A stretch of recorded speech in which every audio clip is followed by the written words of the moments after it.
let's turn our attention back to football. I'm delighted to join us on the phone now. His top football psychologist is Dan Abrams. Good morning, Dan.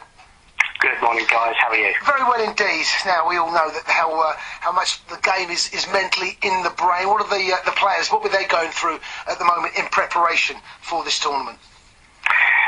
Well, I think definitely the elephant in the room when it comes to English football is the players' propensity to play with fear. So at the moment they might be a little bit nervous, a bit apprehensive. So Roy Hodgson is going to have to be doing everything he can do to help them play with belief, with certainty, and to feel comfortable in and around the training ground. So that's what Roy Hodgson's task is going to be.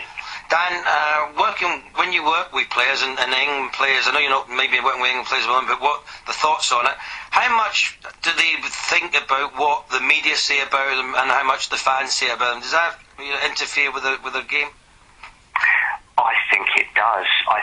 The players, I've worked with a few England players, and it's something that plays on their mind. You know, they go into a tournament, they want to win, they want to perform, and they know that there is a burden of expectation on their shoulders. Quite often my advice to them is to actually change the direction of expectation. Instead of expecting to win or expecting to lose, all those players can do, and this is my message to them, all they can do is expect to play with confidence, with focus in their role and responsibility. If they direct their expectations in that direction, that gives them the best chance to be the best individual they can be and the best teammate that they can be. And Dan, you know, I've worked with psychologists before myself. You know, you've obviously got your part to play. I mean, you mentioned about the advice you would give to players. Well, what about advice you give to players, you know, when they've lost a game? You know, that was when they were probably at their lowest ebb.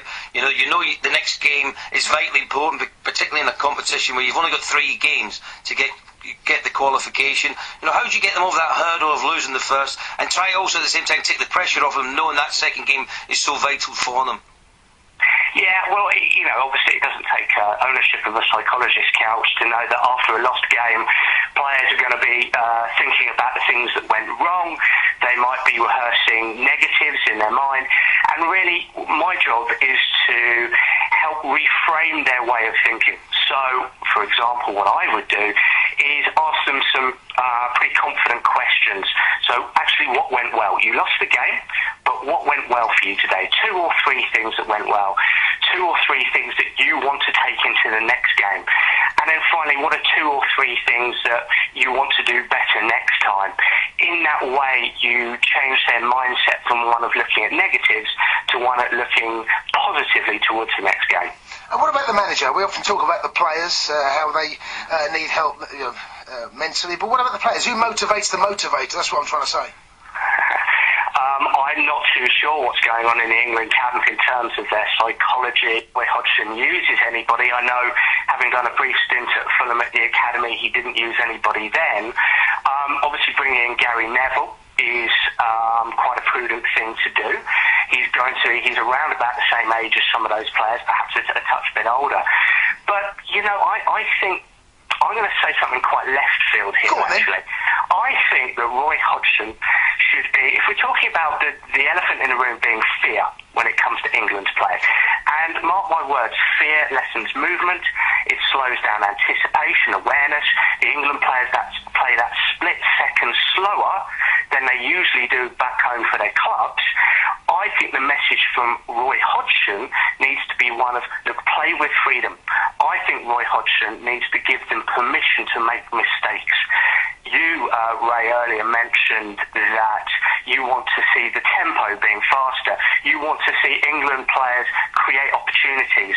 Well, they're not going to do that playing in their shell. They're not going to do that playing with fear. The opposite of that, the message is, look, get on your toes. Get your head up. Find spaces. Communicate. Do so loudly. I think that needs to be the message from Roy Hodgson. OK, Tom, Dan, thank you very much for joining us. Thanks very much. Dan Abrams there, top football psychologist there, on how England are going to prepare for the finals. It's 11:30, time for the sports headlines with Toby.